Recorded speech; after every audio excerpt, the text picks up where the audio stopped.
had I've had a week.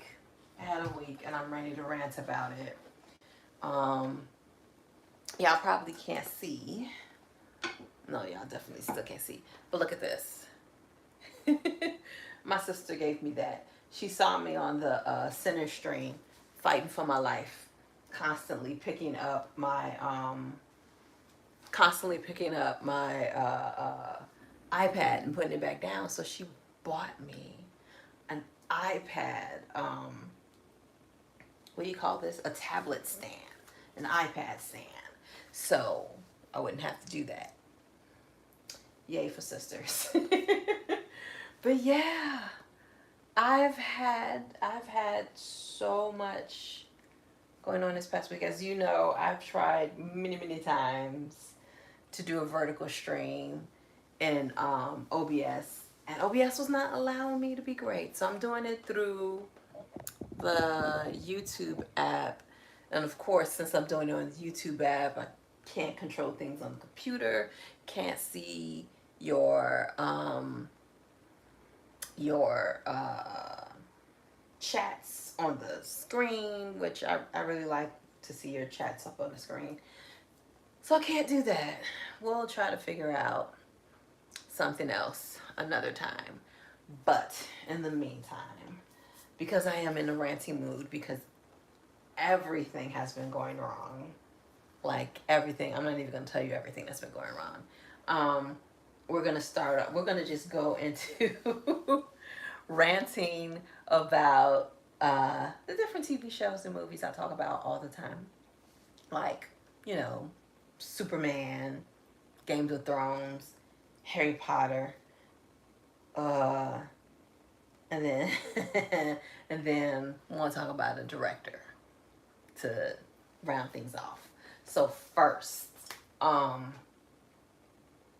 not talking about the latest Superman. Love that Superman. Loved him to death. um, he was a throwback to the 19. I can't say the first Superman, but it's the first Superman I ever knew. The 1970s and 80s Superman of Christopher Reeve. You know, back when Superman was nice and lovely and lived in the sun. That's the Superman that we love. So, yeah. Um, but I want to rant about Superman Returns and how that was a wasted opportunity. That was such a wasted opportunity. Why wouldn't you reboot Superman Returns? This is like 2005 or 6. The last Superman was in the 80s. So you got at least 20, 30 years in between the last Superman and this Superman. Hi, Jessica. Is that your name? Yes, Jessica. Hello, Jessica. So, so yes.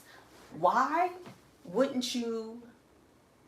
Why would you make it a sequel to a Superman that nobody remembered? Like for years, I thought it was the sequel to Superman 4 that nobody liked, and somebody in some chat section and comment section was like, no, it was a sequel to Superman 2. But even so, even though I owned that movie, I still couldn't connect that movie to Superman Returns. I'm like, why?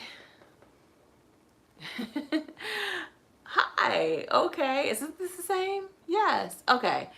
Um, why would you connect those to the same movies? And and I know we don't like Kevin Spacey now. I know he's not on anybody's favorites list. But back then we liked him. Back then he was a good actor that we were happy to see. And he was wasted as Lex Luthor. When I heard he was cast as Lex Luthor, I was like, oh, this is going to be great. He's going to be awesome as a villain. But then they had him acting like Gene Hackman. Why would you hire what's his name? Spacey? I was about to call him Kevin Spacey. Why would you hire Kevin Spacey to be Lex Luthor just to have him act just like Gene Hackman? And I'm sorry, I love Gene Hackman, as an actor, but he's still the least. I mean, he doesn't even make it on the favorite list of Lex Luthor's. I'm sorry. He's just not. He's a legendary actor, not a good Lex Luthor. His Lex Luthor was the worst. It was the absolute. No, he wasn't worse than Jesse Eisenberg. Jesse Eisenberg is the absolute worst. He's a step above Jesse Eisenberg. But and then Brandon Routh, I don't know how to pronounce his name. Ruth Routh, Brandon. Brandon was robbed of an opportunity to have his own trilogy. He would have been great. It would have been great. It would have been awesome. It would have been timely because Smallville was out, so we would have had Smallville. We would have had, the new Superman trilogy. Everybody would have been loving it. I would have been loving it. Everybody would have been there for it. But then you had to go make him a deadbeat dad. Why would you do that? And a stalker slash deadbeat dad. Why would you do that to Superman? Why would you do that to Superman? Didn't like Lois Lane in that movie either. Couldn't stand her. And then you had James Marsden being the character he is in almost every movie, the guy that gets left for the other dude. I'm like, it was just a wasted opportunity all around. And I love Brandon as Clark Kent and Superman. When he wasn't being a stalker slash deadbeat dad, I thought he was great.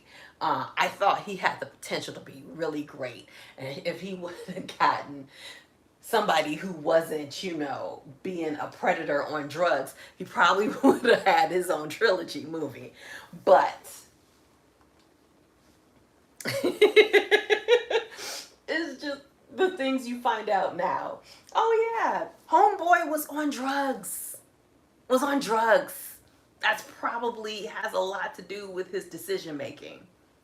So, yeah. But okay, next we move on to Game of Thrones. So, I saw a short talking about, that at first this, whoever made the shirt, hello, I can't see your name. I think it's Damien. Hello. They made a short talking about first they were mad at Daenerys Targaryen for burning up the people of King's Landing, came out there. Hey, Emma Frost. Now I recognize your name because it's green. But they were mad at Daenerys Targaryen for burning up the people of King's Landing, but then they remembered how the people of King's Landing treated Ned when he was beheaded. And I was like, first of all, I can't remember if they called them this in the TV show, but definitely in the books, they were called the little people. Hey, thank you, Emma Frost, for gifting 5 Fantasy Chick memberships. Those are for the new people who are fantasy nerds now. So what was I saying? Okay. In the books, they call, regular people the little people. The little people. The little people were not plugged into the politics of Westeros. They didn't have newspapers. They didn't have TV or radio or podcast or pundits to tell them what was going on behind the scenes. All they knew was the people who ruled them, who they trusted, who they had no reason not to trust, told them that Ned Stark was a traitor and committed treason. And then Ned Stark told them out of his own mouth that he was guilty of being a traitor and guilty of committing treason. Why wouldn't they believe Ned when he said it out of his own mouth? Why wouldn't they believe the people who rule them every day? There was just no reason for them not to believe them. So they didn't know Ned. Ned was from the north. They're way down south. They did not know Ned Stark. And they were lied to. They had no access to the truth. There was absolutely no way for them to know that what Ned was saying was a lie. There was no way for them to know that Joffrey was lying. Now, later on, later on, when the rumors started getting out about Cersei, you know, committing with her brother, because it was said so much or whatever, and it just began to spread and spread and spread. They eventually believed that, especially because it came from like the sparrows. It came from the sparrows, it came from the high sparrow who they trusted, who was appointed by Cersei. So, you know, eventually they were acquainted with the truth, but they had to be acquainted by someone who trusted, who Cersei appointed them herself. Um, so yeah, they had no idea he was forced to lie. They were living, breathing pawns of the monarchy. You know, just like they used them to call for Ned's head, Cersei used them as human shields to keep her from coming at them with the dragon. She was like, if we get everybody to come inside, she ain't gonna burn everybody up. Because, you know, no sane person would do that. But hello, she's daughter of the Mad King. Why wouldn't you believe? Why would you believe this chick you don't know was sane enough not to burn everything down with her dragon? After, especially after you killed somebody she loved, that was a stupid decision. So, you know, yeah, yeah. In the end, they died because they were pawns, and it's sounding very familiar. Um, okay. Next, moved on to Harry Potter. Okay. Okay, so basically, I want to talk about how Fudge was full of shit when it came to Harry Potter. And what was that? It was the Order of the Phoenix, where he put him on trial and tried to basically, he put him on trial and tried to get him kicked out of Hogwarts. You know, be another Hagrid. Um, but here's where Fudge was full of shit. The law about performing magic in front of Muggles was a part of the International Wizarding Secrecy Statute. So it was about protecting their secret from Muggles, right? So they're not supposed to perform magic out in the open in front of Muggles, or Muggles will learn their secret. But here's the thing. Harry didn't perform his magic in front of random strangers. He performed it in front of his cousin, who already knew he was a wizard. He knew what Harry was. He knew his whole life. Well, he knew the whole time Harry knew he knew. When Harry found out, he found out. This is the cousin who he grew up with, who he lived with, who knew he was going off every year to Hogwarts School of Wizarding. What did they call it? Witchcraft and Wizardry, whatever it's called. He knew he was in Hogwarts. He knew he was a wizard. He was not breaking the secrecy statute by performing that magic charm in front of what's that boy's name? Dudley. He was breaking no laws by doing that in front of Dudley, because Dudley was not an uninformed muggle. And if Dudley hadn't told anybody that, oh, my cousin's a wizard all these years, why would he all of a sudden go and be like, my cousin's a wizard? He performed magic in front of me. He's performed magic in front of Dudley before. Many times. And Dudley hasn't said anything. So that lets you know he's full of shit. And then, and it goes back to, yeah, yeah, Harry was not in danger of exposing wizards to muggles by performing that charm in front of his cousin who he lived with and knew he was a wizard and attending wizarding school. Fudge was grasping at straws. He was already a hypocrite because he excused Harry for blowing up his aunt, who got out in front, like, who went up into the sky, and other people saw her floating in the sky like a big old balloon. But that was excused because he needed it to be excused. Because at that time, you know, Harry was the golden boy and everybody wanted to protect Harry, blah, blah, blah, blah, blah. When his position is in danger, all of a sudden Harry is now a threat. And now but the thing about it is, I don't think Fudge really thought this through. because unless you were going to send Harry to Azkaban, taking him out of school and sort of it's like this is like, you know, what you do, you make criminals. You would have made Harry a criminal. He would have been the chosen one criminal. Everybody would have been on his side anyway. They would have what do you call it? Where you house the criminals. Words, I'm losing words. Uh he would have been able to get away with it. He would have been a criminal. They would not have had any way to control Harry once he was out of Hogwarts. What would he have been? He would have just been a regular person, not supposed to do magic. But again, unless you're gonna send him to Azkaban, how you gonna stop him? How you gonna stop him? There was no way to stop him. The best thing for you to do was lead this boy in Hogwarts. But whatever. Um. So, yeah, Fudge was full of shit. Okay.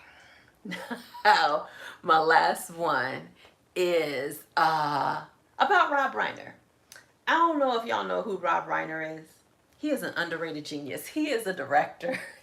He is a director. You've heard about his movies. Like some of his most famous movies, you know, have been quoted over and over again, like The Princess Bride and A Few Good Men.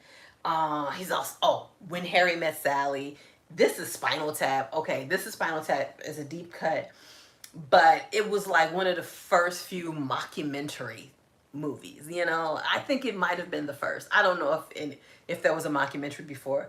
This is Spinal Tap. I really should know, but it was awesome. It was awesome. It was great.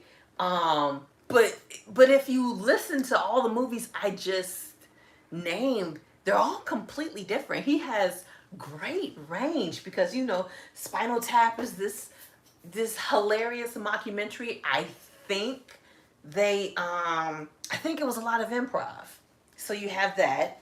Then you have When Harry Met Sally, one of the greatest rom-coms ever. The Princess Bride, one of the greatest fantasy romance comedies ever. Then you have A Few Good Men, this great military drama. Oh, and also Misery. Misery, probably one of the best Stephen King adaptations out there. Like he's done stuff all over the range of genres. He's done a lot, and they've all been really great movies. Like his films were masterful.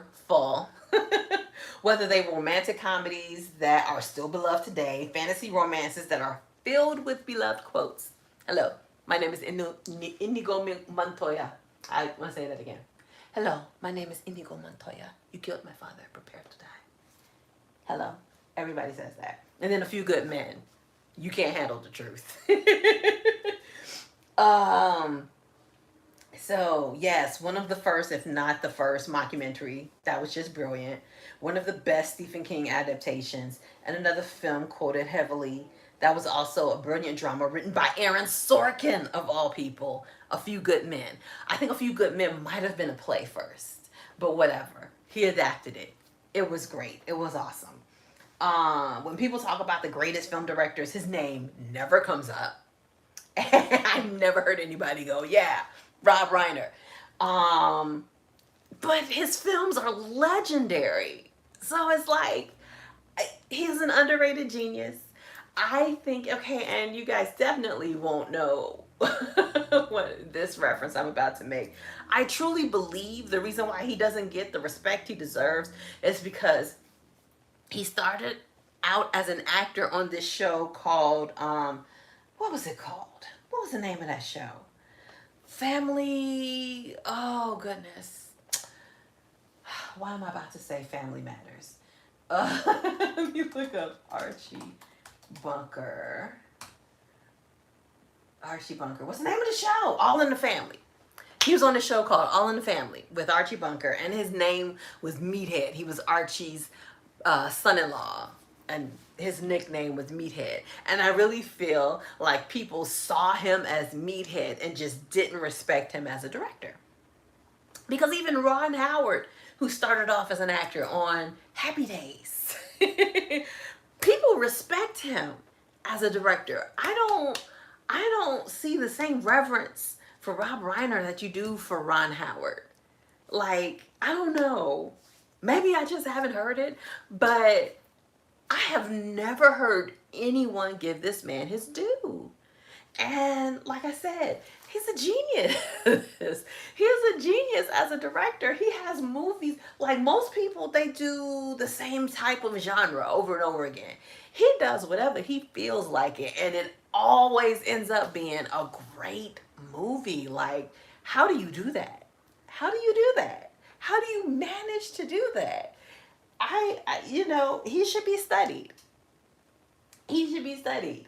They talk about the great director, the greats like Martin Scorsese. And I think when Martin Scorsese finally got his Oscar, they had it given to him by Steven Spielberg, George Lucas, and Francis Ford Coppola, because they was all homeboys. And those people, you hear names come up all the time. Even George Lucas, because Star Wars. Any rants about Batman? Which Batman? I have rants about Batman. I mean, Rob Reiner and Nancy Meyers tend to be talked less than other directors, but I believe they are fantastic. Nancy Meyers, I know her. I know that name. You know what? I'm thinking of Nora Ephron, who is a writer. But I feel like I should know Nancy Meyers' work. What has she done? So she's 75 years old. What has she done? Oh, something. Oh, wait a minute. No, that's a book.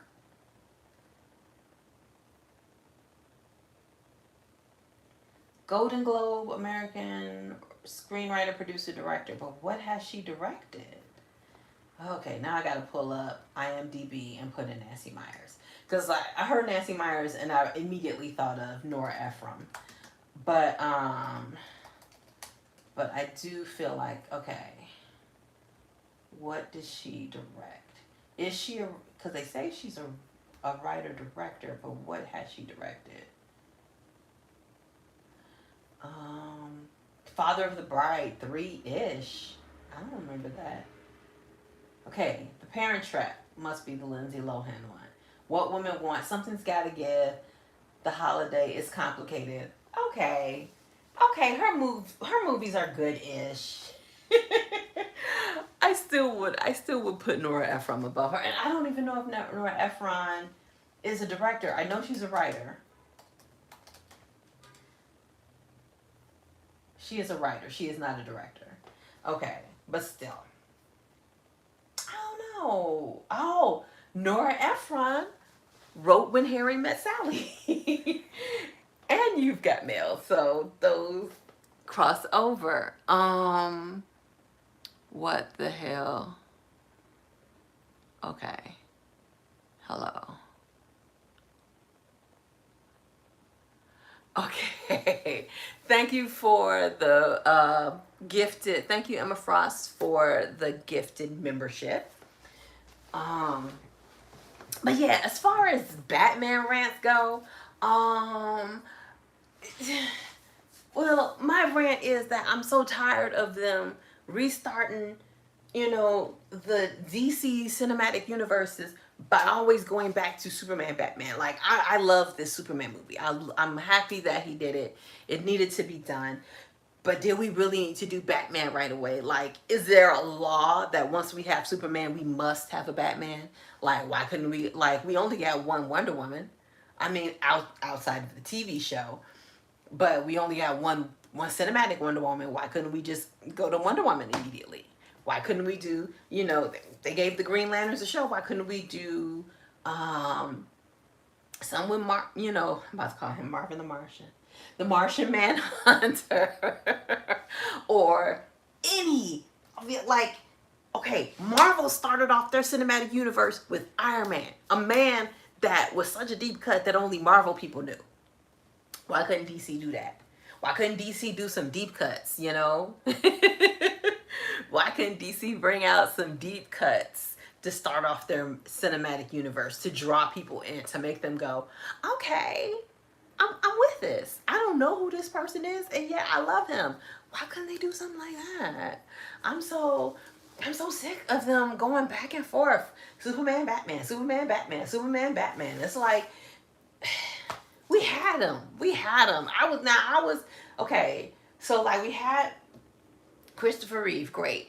Then we had Michael Keaton, awesome. And then they kept rebooting that Batman like right in that air because like it was supposed to be a Tim Burton trilogy, and I think if Tim Burton would have gotten to do Batman Forever, I think Robin Williams would have been the Riddler, which would have been awesome to see. I I wish I could have seen that Batman Forever. But the franchise had grown so big and they started having creative differences and Tim Burton dropped out. So yeah. I'm just I am tired of yeah, I'm tired of them always going to Batman Superman. But who are some other women directors that we know? Because like I said, my head immediately goes to Nora Ephron. She is a writer. Nancy Myers, okay, like I'm familiar with her work, but I wouldn't put her in the same league as Rob Reiner. I want, like, who is a woman director that you know that's underrated, like has movies that are cult classics that are, that are not even cult classics, because the movies that I named off, I think the only cult classic is really is This is Spinal Tap. But movies that are like, oh my God, these are some of the greatest movies ever, you know? It is, Lord, let me put in, let's see what they come up with. Let's put in famous women directors and see what pops up. Oh, Jane Campion. Well, Patty Jenkins, Catherine Bigelow, she's underrated. Greta Gerwig, Sophia Coppola, better director than she is an actress.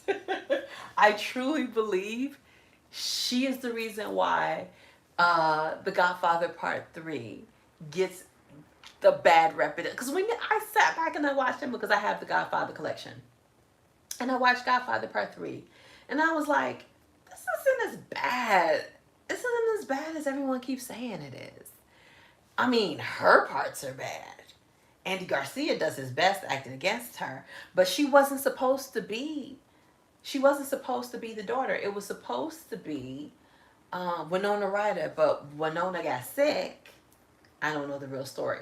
All I know is she was on the verge of making this. She was like literally a couple of days away from making a movie, and she got too sick to make it. And I'm like, how sick was she that she couldn't do the entire? That movie was like 3-something hours long. That had to have been months on months on months. Were you really that sick that you had to pull all the way out of the movie? You couldn't be like, I'm too sick to start. We need to push it a week or two. Like 2 weeks versus no, I need to just be out. I've always found that very sus. And nobody's ever come up and said the real reason why she pulled out of that movie. Because I'm like, it wasn't because you were sick. Because unless you had a terminal disease, you were going to get over that sickness. It was going to go away. And this is a huge movie. But she just decided at the last minute, no, I can't do it. So then they put in Sophia Coppola. And the rest is history. Let's see. Oh, Nancy Myers is on this list. Let's see. Julie Dash. I kind of got to meet her. She was at an event. Um, she was at an event at this, uh, like filmmakers organization, where I live. And she was there, and I was like, oh my gosh. I remember, being in film school and hearing about the Daughters of the Dust. I don't think I've seen the entire Daughters of the Dust, but she's legendary. The only other black woman on the list is Ava DuVernay, and I have gotten to meet her too. I met her too, back when I was living in LA. I'm looking for who's the woman who did the Joy Luck Club, but I don't see her on here. I would know her name once I see it. I'm not seeing it. Amy Heckerling. Amy Heckerling. Okay, she's one. She did Clueless and Fast Times at Ridgemont High. So she has some classics on her hand, Amy Heckerling. But yeah, a lot. Oh, Mississippi Masala, Miradare. I think somebody was talking about Mississippi Masala, and I was like, I love that movie. And they were like, you're the only person I've ever heard say that. I didn't know people didn't like Mississippi Masala. But yeah. Yeah, so half the people on this list I have never heard of before. I have never heard their names. So yeah. This is, yeah, we need some more what do you call it, visibility with the women directors in the industry. I just watched it. I enjoyed it too. What, Mississippi Masala? You can join me as being the only ones who like that movie. Oh my goodness, because I didn't I didn't like that. I mean, I didn't know other people. Yeah. Yes, Mississippi Masala. I didn't know other people didn't like that movie. I loved it.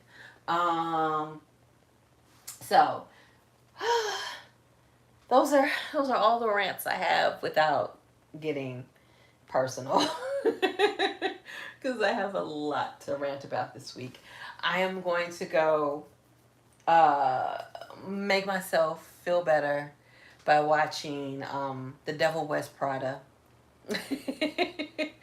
Yes. And I was supposed to do a Devil Wears Prada. I do have a rant for The Devil Wears Prada. Miranda Priestly. There needs to be justice for Miranda Priestly. I'm sorry. They made her out to be this horrible person. And the truth of the matter was, she was no nonsense. She did not have the greatest bedside manner, but she was good at what she did. And she had high expectations of the people who worked for her. Her thing was, it starts at the top. And if I start expecting shit, then I'm going to get shit. And the thing that you don't get from because it's based off a book, from the book to the movie. In the book, Andy really is screwing around. Andy is not like that, the hardworking Anne Hathaway we see on the screen. Every time they send her out to get Miranda's coffee, she starts calling her friends on the phone, and it takes her forever to come back because she's on her phone talking to her friends and screwing around. She is screwing around. She does screw up. She is not serious about her job. So all of the criticism she gets from Miranda is founded. It's founded. Miranda had every right to talk down to this girl who was not, who she gave a chance, even though she did not fit her qualifications. But then the girl started, not taking the job seriously. And then, okay, so that's book Andy. But movie Andy screws up too. When it gets to the part where Miranda doesn't get back from Miami because there's a hurricane, whatever. Yes, I was like, this is where you need to think out the box, because she kept trying to get her flights out. Nobody was flying out of a hurricane. But you know what she could have done? She could have hired her a car. Unless all the roads were closed, that car could have gotten her out to another city outside of the area of the hurricane, and then she could have flew her out once she was outside of the storm. Once she was outside of the eye of the storm, she could have flew her out somewhere. So she could have just hired her a car, got her out of the storm location, and then flew her back to New York. Now, every time I watched this movie, I was like, why didn't you think of that? You were joking about getting the National Guard to fly in to get her, but why didn't it come to your mind that you could have just gotten her out? It's like the storm wasn't everywhere. It was in Miami. She probably didn't even have to get her out of Florida. She probably could have just got her farther away from Miami within Florida and then flew her out. Miranda was right to be pissed. Why does she have to do all the thinking? Like, you couldn't come up with that? I came up with that. Why couldn't she come up with that? Like, seriously. Aren't they making a sequel? Yes, they are making a sequel. They are shooting it as we speak. It comes out next year. Yes. So, every time I watch that movie, I'm like, she could have got her out. She could have got her out. All she had to do was hire a driver to drive her out of the storm and then fly her from another place in Florida. Hell, she could have even went to Georgia if she wanted to. Drive her to Georgia, fly out of Georgia. There was so many things she could have done other than just go, well, nobody's allowing me. Nobody will fly. Of course nobody's going to fly her out. Come on, people. And Magneto was right, Rant. I always felt like Magneto was right. Magneto was right. He just went overboard.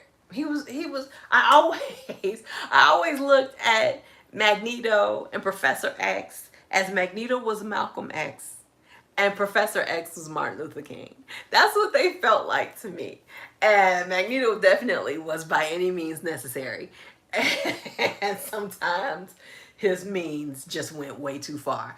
But I always felt like Magneto was always right. Magneto was always right. It's just the things that he do can be a bit too much. Like, okay, I get it, you're right, but do you need to kill everybody? You ain't gotta kill everybody. You ain't gotta lift up a stadium and throw it with your magnetic powers. Like, okay, y'all, I feel like him and Xavier needed to meet in the middle somewhere, because Xavier was being too soft, he was being too hard. They needed to come somewhere in the middle and figure out a way to move things forward that wasn't about killing everybody or hiding in the shadows. There should have been a middle ground between them. And they were best friends too. They should have found a middle ground. So, and she is so pissed at it. Pissed at what? What? The Devil Wears Prada? Because, I mean, yes. But yeah, Magneto was right. But, and I've already done Andy. I'm sorry. But no, Andy. And I guess part of it is, like, okay, there is a second book. I don't think the sequel to A Devil Wears Prada is going, The Devil Wears Prada is following the sequel book. I started reading that book. I can't remember if I finished it. I can't remember. All I can remember is the very beginning of the book. At the very beginning of the book, Andy is getting married. to some really hot rich guy getting married. And for whatever reason, she can't stop whining about Nate. I'm like, y'all been broke up for years. You about to marry a whole nother man.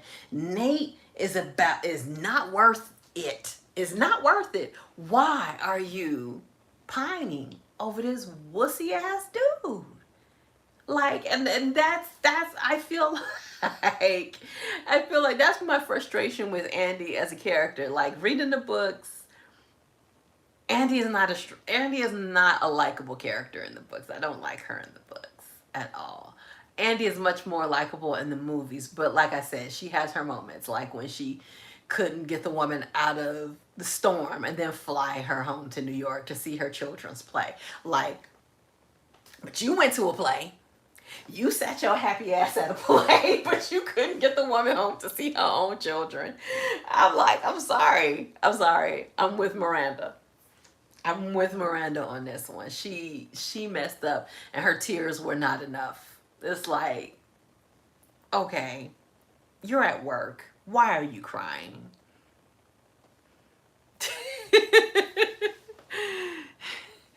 Got it working? No, it's not. I'm on the YouTube app. It's not working. It's still not working. So I'm actually getting ready to shut it down. I've done all my rants. I ranted about Superman, Harry Potter, Game of Thrones, Rob Reiner, The Devil Wears Prada. They asked for Batman, they asked for Magneto. So I've done a lot of ranting, and I am about to go watch The Devil Wears Prada. And I'll probably be ranting at the screen when it gets to the part where Andy messes up royally. All right. See you Friday. I am almost finished with Shadow of Night. They had many parts. I'm on part 5. So I think I have less than 100 pages left. So Friday, I should be doing the novel versus adaptation of Shadow of Night, and The Discovery of Which is season 2. So that should be what I'll be talking about Friday. Also, I'm like I am like, just like I did with the last Discovery of Witches live, how I cut it up and added footage so it's on. I made it into a video. I'm working on making a Sinners video that way, adding footage and whatnot to it. And I keep forgetting to tell people when I put my videos out, do the hype points. Hype points is something new. You can vote. You can, when you watch a video, it's really only within the first week it's out. The first week it's out, and it's only videos. You give it hype points, and that would extend its reach in the algorithm. So it's something new, but I keep hearing people saying, oh, it works. Keep giving me hype points. So when I finally put out the Sinners video, just, even if you watch the live, just go in there and give it some hype points, please. Thank you. And I'll be doing the same thing with this novel versus adaptation. I'll be putting that out again. So please just give it some hype points. All right. So I'll see you. I'll see you Friday. I don't know. Normally Saturdays is when I do my member lives, but this is Halloween weekend. I think I have somewhere to be. I'm not sure. So, maybe Sunday. I'll let you guys know in the members only section when we'll be doing our members live and what we'll be talking about. But yeah, so maybe Sunday, maybe Saturday, if I don't have plans, but I think I do. It's not in my calendar, but I think I do. So, see you guys later. Thanks. Bye.